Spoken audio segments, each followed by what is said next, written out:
Nintendo has been the #1 video game console manufacturer in the world, and the company everyone was saying should stop making consoles. It's hard to predict where they will go next, and I wanted to talk about that for a bit. I wanted to talk about Nintendo's unpredictability.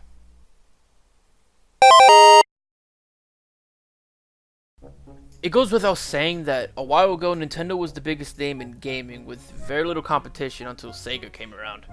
Nintendo had become a household name, but at some point or another mistakes were made.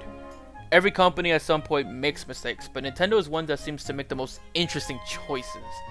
Choices many others wouldn't make, or choices that fans wouldn't expect them to make. After the failure of the Wii U, you had mostly two different opinions that the internet thought would be best for Nintendo. Media outlets thought it was time for Nintendo to leave the hardware space and go third party, put your games on the PlayStation. One idea I never want from Nintendo for a reason I'll touch on later. The second popular opinion was mostly shared between fans and a few YouTubers here and there, and that was the idea that Nintendo should make a more traditional style console, more in line with what Sony or Microsoft offer. And, focus more on power, to get that third party support. And what did we get instead? A tablet with detachable controllers. Not exactly what either side really wanted, and was met with skepticism, and lo and behold, the Switch is a massive success. A big surprise for many.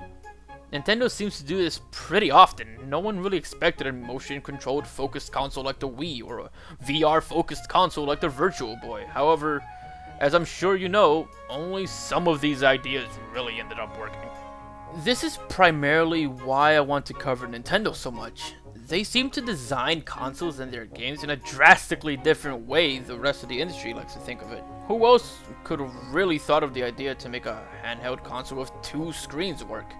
Sometimes their unpredictability doesn't go well, and that's obvious, but when it does, the market gets a unique experience, and I treasure that. Earlier I brought up why I would never want Nintendo to stop making consoles and go third party, and this is exactly why. No offense meant to fans of the other consoles out there, as they obviously have their market they cater to. But with each iteration of their consoles, being another box with better specs each generation, it's really refreshing to see what the hell Nintendo is doing this time. Even if you really don't like Nintendo, you have to admit that whatever it is that they're doing, it's usually a bit more interesting than the others due to how different it's gonna be.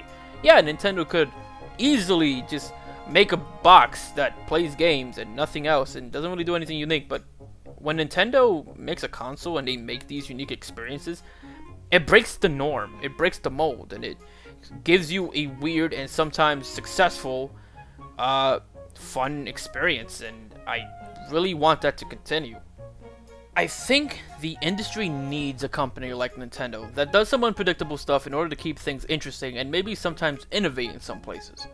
An industry without Nintendo just means an industry that only cares about getting the best specs possible for their hardware, for the most part, and also while making great looking games for them. Again, there's nothing wrong with loving power, but I think Nintendo's weird nature is what keeps things fresh and new.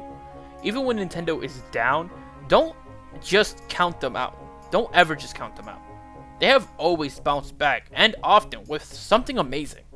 The final year of the Wii U was a depressing time for Nintendo, but seeing Nintendo in the following year release the Switch and sell extremely well while also winning Game of the Year with Breath of the Wild made it one of their best years in recent memory.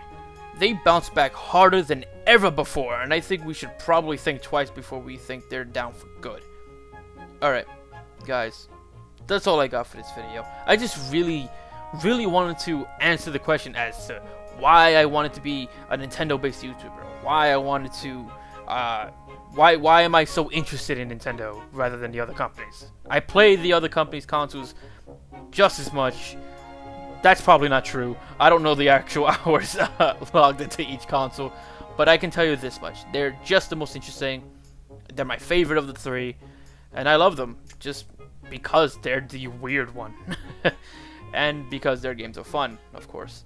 But That's all I got, guys. I just really wanted to answer this question. I've been asked this a couple of times by a few friends. But let me know what you think about all of this and how Nintendo has done in the past. I'm always open to discussions. I love when you guys comment. And, you know, do all the things YouTube loves. Likes, subs, sharing the video. It goes a long way. And I'll talk to you guys in the next video. Later.